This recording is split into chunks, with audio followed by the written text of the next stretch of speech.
Hello. Hello, thank you for coming. So nice to see all the known faces, ministers of the region. Thank you. I'm not going to introduce you because we have a moderator that will do that, but thank you for coming. I'm very happy to have the ministers, Avinas, that has just joined us, and we'll have the time to announce it. The teams are here. This is a very nice panel for me. It is a program that I'm very proud of. It is Beat CLIMA. It is something that I believe very, very important from my point of view. Just one second. I'm trying here to...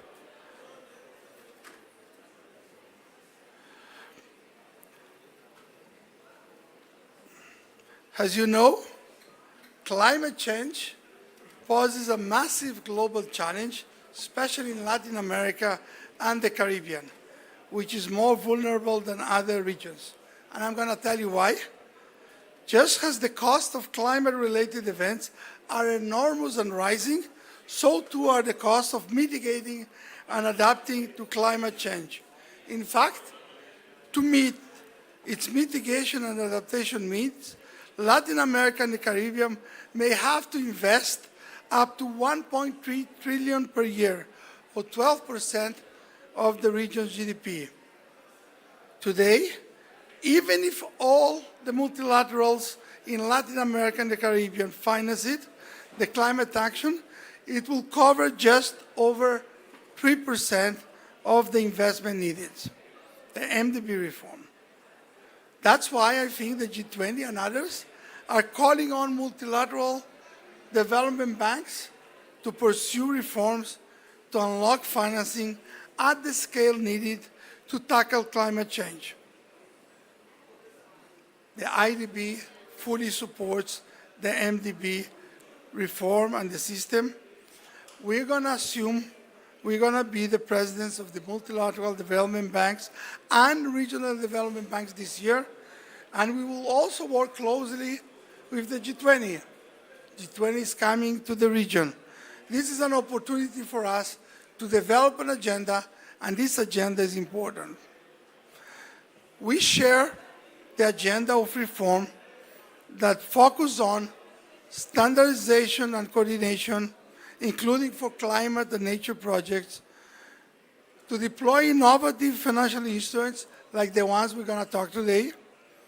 We need to engage the private sector, which is very important, and we need to concentrate on not only the scale of financing, but on the impact of this financing. Let me talk about financial innovation. Financial innovation is something that we need if we want to scale what we're doing. At the IDB, we have innovated several times, several tools. We were one of the first to do the debt for nature conversions, swaps, in Barbados, this year in Ecuador, where Ecuador saved around $1 billion coming from the guarantees and the political insurance. From the $1 billion, around half of it is going to Galapagos. We also partner with Uruguay on the first ever issue sustainability linked bonds. And now we are at the forefront with the IDB CLIMA. We want to focus on the way we help countries mobilize capital on a greater scale. This program is still a pilot program. It's a program that I would like to say that has two main characteristics. On one hand, it gives incentives for countries to reach their goals. Why? Because if you reach your goals, the cost of your debt service lowers. You basically get a grant on your principal that effectively means that you are paying less interest. But that is based on indicators, verifiable indicators that everybody can see, so that when you reach this goal, this ambition goal, you actually reduce the cost. So, incentives. Number two, once you have indicators that are verifiable, that are part of the loans that the IDB is giving, you probably can use these indicators somewhere else. We can partner with the World Bank. Today I had AJ Banga here saying, well, we're doing it with Uruguay, but if you're doing it with the others, why don't I go there and also do it with them in our loans? So you can start doing it more generally. And more importantly, once you have the indicators, you can issue bonds to the private sector. So it will not be only the public money, but it will be also the private sector money. So two main characteristics that are fundamentals in this program. Incentives, which means scale and impact, and mobilization, which also means scale. We'll provide at the beginning just $1 billion at the beginning. That's a pilot. I've been in pilots before. The IMF issued the RSF, supposed to be pilots. We got Barbados, Costa Rica, we got Jamaica. 3 out of this 7 pilots were our region. Because when I look at it and say, this is going to be a hot potato, we should bring Latin America. At the time, the fund fought, the IMF said, well, I don't know if they will like it, maybe yes, maybe no. I mean, 10 years, 12-year maturity at lower cost to do what countries already want to do. IDB CLIMA is pilot, but will not stay as a pilot, in my opinion. This is going to become a program part of our normal. At the beginning, these projects, these pilots, are coming from our own capital, but they don't need to be. We can partner with others because to lower the cost of the debt, you need the grants. The grants are coming from the capital. They can come from somewhere else.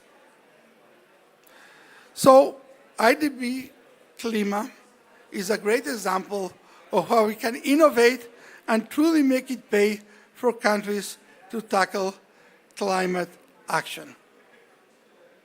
Let me announce the first 9 participating countries: Barbados, Belize, Brazil, Colombia, so we also got the Amazon countries there, Chile, Dominican Republic, so we have also the Caribbean, Paraguay, Suriname, and Uruguay. And some of you are here for that. Thank you very much. We still will have a final list, but as you know, I'm announcing 9. We can go up to 10, so there's a spoiler here, right? So let's have in this panel a deeper dive into the region's mobilization challenges and IDB CLIMA's role in addressing them. I hope this inspired us, all of us, to redouble our efforts to create more financial instruments to give the right incentives to countries tackle climate change and to be able to do it in a greater scale, also mobilizing the private sector. Thank you very much. And I will now invite Annabelle, our Vice President for Countries. Thank you very much.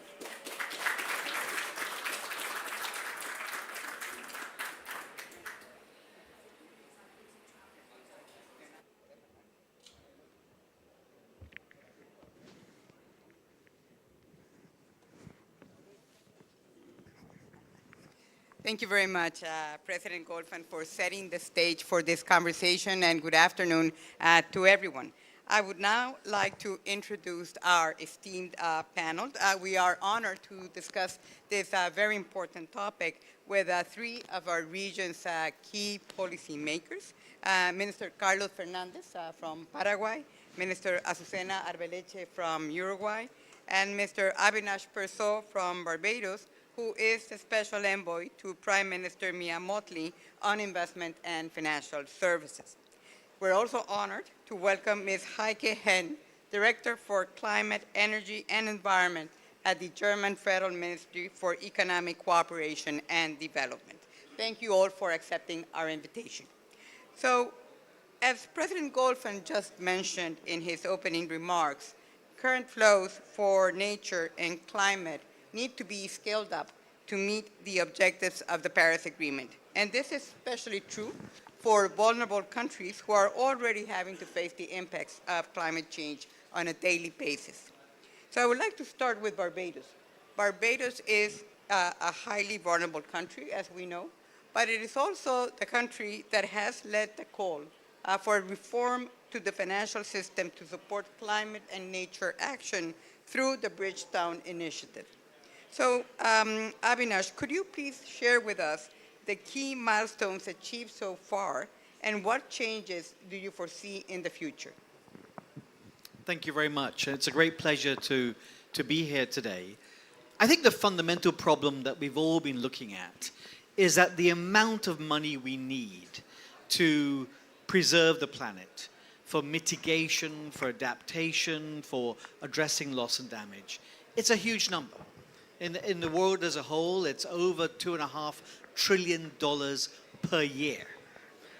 But there is money out there. So the question is, how do we channel, how do we create a system of putting the right money in the right places? And our conclusion that we call the Bridgetown Initiative is that there is a system that can get us to $2.4 trillion a year. And that system is saying that there's a lot of stuff that has private sector revenues. And we need to unblock private sector flows to those things. Most of that looks like mitigation, renewable energies. And the reason why the private sector doesn't come to our region, because of the cost of capital, not just in small states, Brazil, in Mexico, in Argentina, the cost of capital is very high. We need to find ways of lowering that cost of capital, unblocking the flow. But then let me come to the one of the most important areas, which actually links in with IDB CLIMA, which is that there's a lot of stuff for which there's no revenues, but there's savings. Building resilience, investing in our nature capital will create lots of savings in the future but no revenues. The private sector is less interested in that, but the public sector, the development banks can be involved. And if we can start to create more verifiable indices and metrics of success for our resilience and our adaptation, which is a key part of IDB CLIMA, then I think that we can also start to broaden out that financing beyond the development banks to include philanthropy capital and other sources. So let me end by saying that it's a big number, what we need, but I think if we break it down into 3 different buckets with 3 different sources of funding for these 3 different things, mitigation, adaptation, loss and damage, we can get there. And a key way is innovating around the adaptation part. It's an expensive part, but things like IDB CLIMA, where we can create these incentives and measure these incentives and therefore track philanthropy capital into funding the incentive component, then we can actually get to the size of the numbers we need. Thank you. Thank you very much, Avinash. I think this is an excellent segue to our next speaker. Mrs. Henn, in your experience, what reforms should MDBs prioritize to help countries achieve the scale to finance the national environmental commitments? Yeah, thank you very much. And it's a pleasure to be here. And congratulations also to the IDB that now Avi is part of the team. So that was a spoiler alert. That was coming, but... oh, sorry. No, I heard it was announced yesterday. No, it is. So sorry, but it's a real pleasure to be here. And I think the first thing you were talking about the reforms that the MDBs should support. But I think I fully agree with the Honorable President of the IDB that also the reform of the MDBs and the evolution and even steps further than where we are right now, I think was Avi was talking about, that is also needed. But okay, what kind of reforms should the MDB support? I mean, money is scarce. We are thinking we need leverage and we need impact. Also, what the president of the IDB mentioned. And so from my perspective and my government's perspective, one of the key elements with high leverage is really to support countries, work with countries, like represented here, on the necessary framework conditions and the policy reforms that then have the possibility also to catalyze private sector by giving the right incentives for the markets. So I think this is one of the key elements we learned, and we know this is difficult. Talking about Germany and the troubles we have maybe at home, so I know that structural reforms are difficult, but I think MDBs are very well placed to work with governments on how to get it right. And about how to get it right, I think the just dimension that makes it politically difficult to mobilize the political will for these reforms. You need the expertise of the MDBs like the IDB to really work with countries how to do it in a way that it supports the position of the government and that they don't have to be afraid to take this step. So this would be my advice. Thank you. Thank you very much for your comments. Minister Arbeleche, Uruguay has been one of the regional leaders in identifying a path to achieve the needed scale.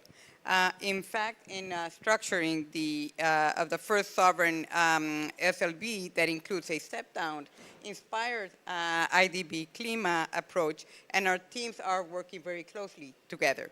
So can you share with us some of the challenges in structuring and reporting on such debt products? Good morning. Thank you very much for the invitation. Let me start by sharing with you that Uruguay, as co-chair of the Development Committee of the IMF and World Bank back in October 2021, we came forward with the idea that it was important to distinguish amongst countries depending on the contribution that countries made in terms of global public goods. And especially we were referring to climate and nature conservation.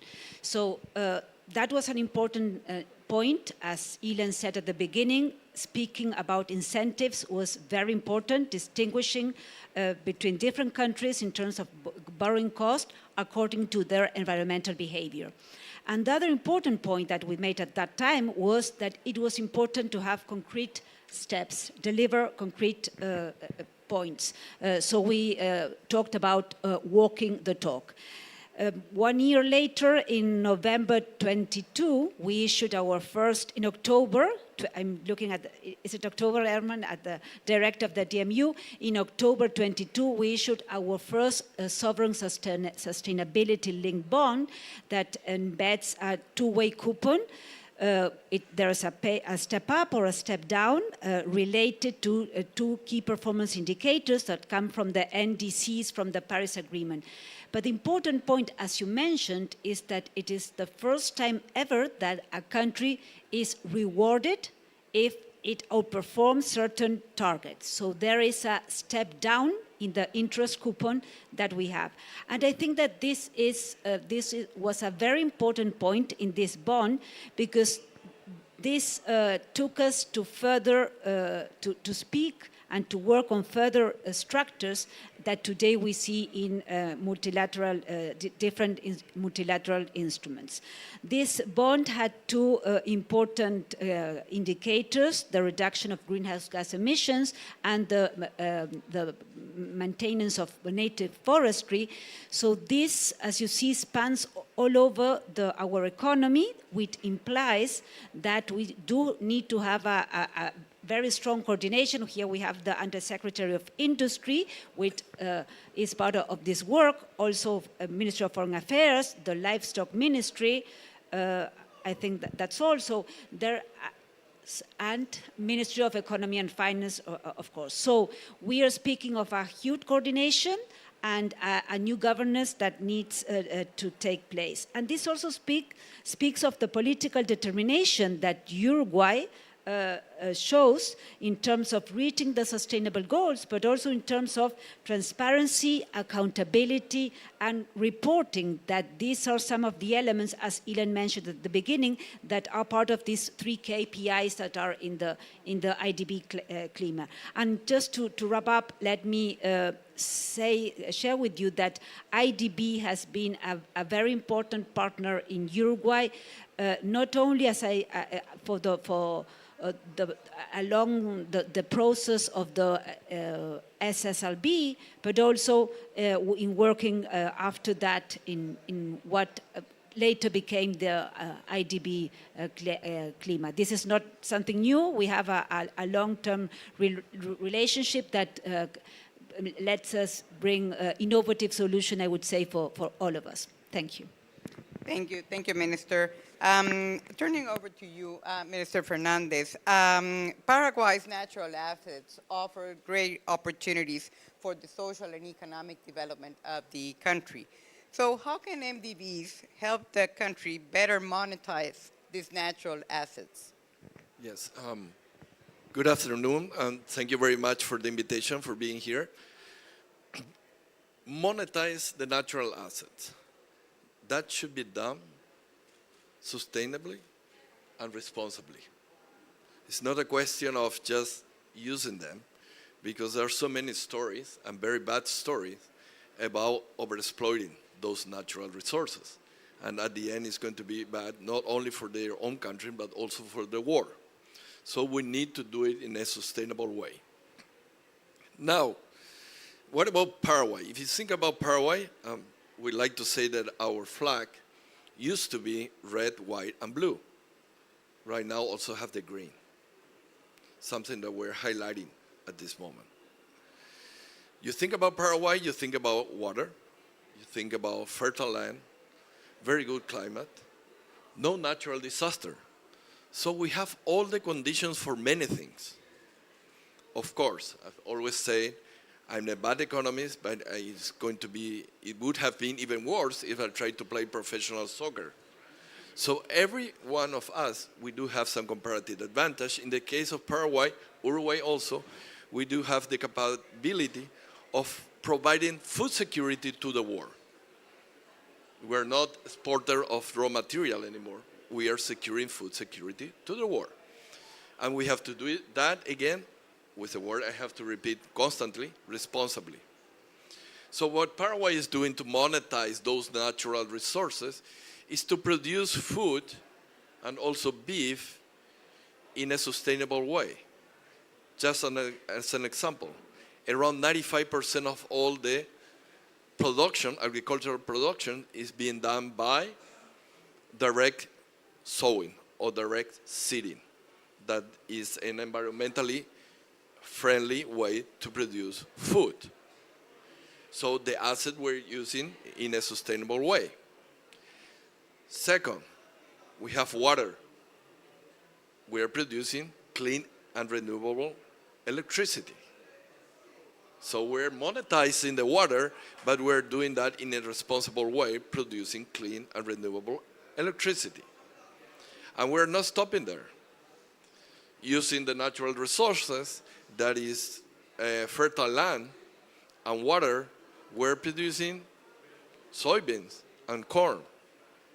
And we're able to produce biofuels. And biofuel is something that is being done using our natural resources in a natural way and contributing to the environment in the future. And going further, we're producing with water and clean energy green hydrogens. Probably not at this moment for substitution of fuel, but it's going to be used, or is being used, to produce green fertilizers. That is something that is going to be also, and it's going to contribute again to a way to provide food security to the world in a greener way. So it is possible for the countries to really do this balance between development and protecting the environment. And we have to think only cleverly about how to do that. But in the case of Paraguay, is doing that, and of course, we need to work hand in hand with multilaterals. Multilaterals are going to be key for countries to continue to grow, develop, and at the same time protect the environment. And I want to stop just a little bit there, and I finish. When we think about multilaterals, we don't have to think only on tools like IDB CLIMA, that is probably multilaterals to government. We need to start thinking more about what to do with multilateral to the private sector. So we need to develop new lines, similar to IDB CLIMA, that will create incentives not only for the government to do some projects that will protect the environment, but also some credit lines that will go to the private sector for them to engage into more sustainable projects or production. Thank you very much, Minister Fernandez. I already see our CEO of BidInvest, James Scriven, taking note about all of these ideas. So let me now turn back to you, Ms. Hen.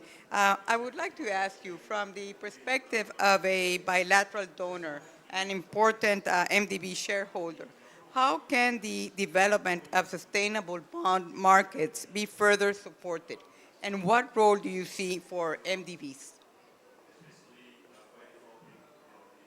Yeah, thank you very much. I think this is a very important part of what MDBs can do and should do. And I think it's also at the heart of the COP in a difficult way. This is why we hardly, but in the end, we avoided the agenda fight by putting Article 2.1c under the global stock take. But I mean, the core substance of shifting the trillions one way or the other is still true. So how to do that and how to do it right? I mean, I thank you, Minister. You mentioned it's about really the impact and the standard, because the label sustainability will not let us keep a livable planet. We really need to have sustainable investment with a level playing field and transparency that then has investments for impact. And the MDBs are really in the best position to advise, to work with countries and private sector, I fully agree, to develop taxonomies, to advise. You have the technical expertise. And we have a couple of examples, not only in Latin America, but I think just now in Rwanda with a green taxonomy, where we can see how this can influence investments in country for development and the nature and climate.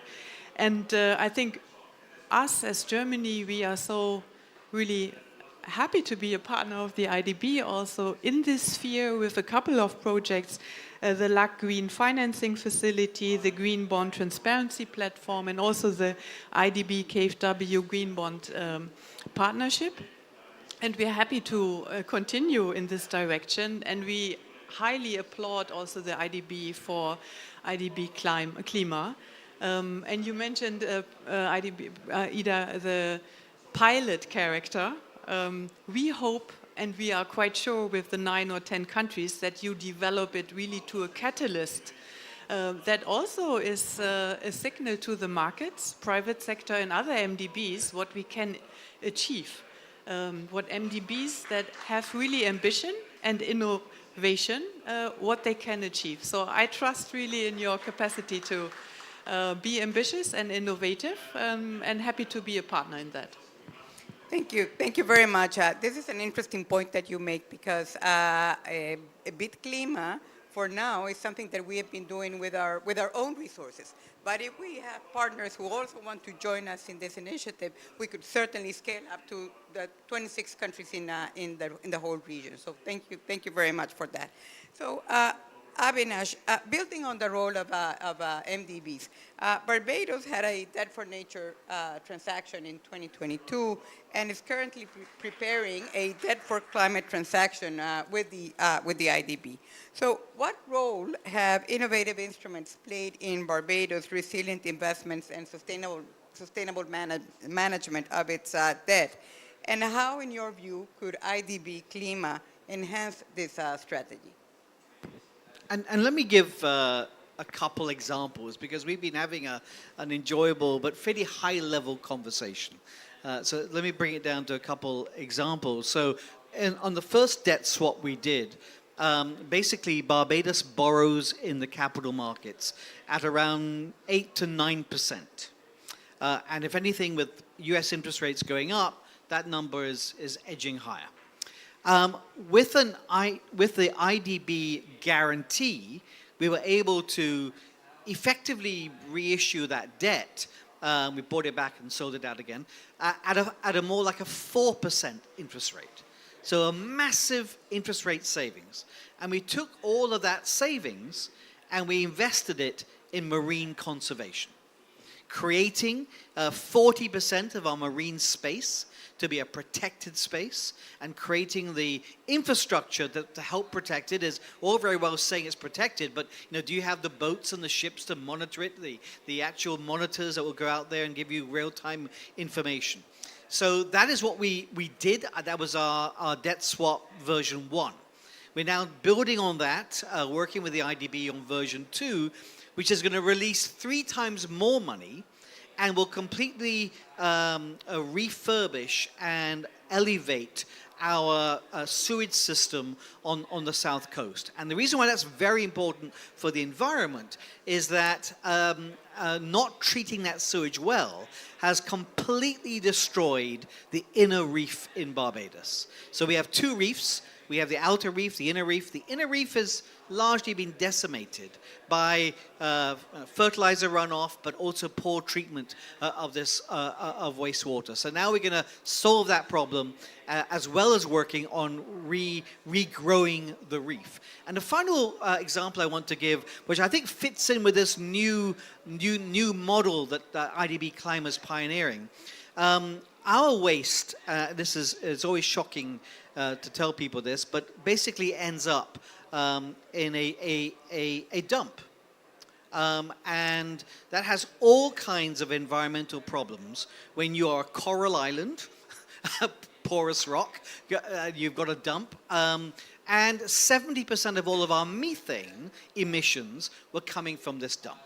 So we are converting it with the latest technology into a waste energy plant. Waste energy plants are not cheap. They're much more expensive than, say, a solar farm or wind turbine in terms of generating electricity. But the social environmental benefits we felt outweighed those economic costs. So we are creating a waste energy plant. Latest technology, the air leaving that plant will be extremely pure and clear. And so we're thinking of financing that and working, no doubt, with James later on how we do that. This is a $300 million plant. We're thinking of financing that with a bond where the coupon begins at a market interest rate. But if we achieve on verifiable evidence of the air quality, the air currently, which is not the most sweet smelling of air, passes over one of the most affluent areas in Barbados. So we were thinking of selling our bond to these people, and the bond yield would fall if we achieve the air quality target. So the government would end up with cheaper funding. If we do what we are trying to do, what the objective is, what the purpose of this financing is, the community will benefit from it, and we could achieve both things together. And you have given us the idea that we shouldn't just be thinking of selling it to the community, but maybe thinking of it to the wider market and involving philanthropy capital. Excellent. Thank you. Thank you very much. Minister Fernandez, we were talking before about Paraguay's vast natural capital. So considering these points, what role do you see for innovative debt instruments to finance Paraguay's sustainable development? A lot. I mean, I'm trying to copy my colleague here from Uruguay. They show the way that we have to go forward. And I think, as Ilan said, giving incentive, I mean, those bonds are going to be important not only to create the right incentive for governments, but also for those who are really concerned with a better world through better environmental policy. So that's the way to capture or to link both parts, the private sector and government. Talking about that, one concern I have to express, being that I was before at the central bank, before at the IMF, is the problem sometimes is not a question of financing. The question is a question of fiscal space.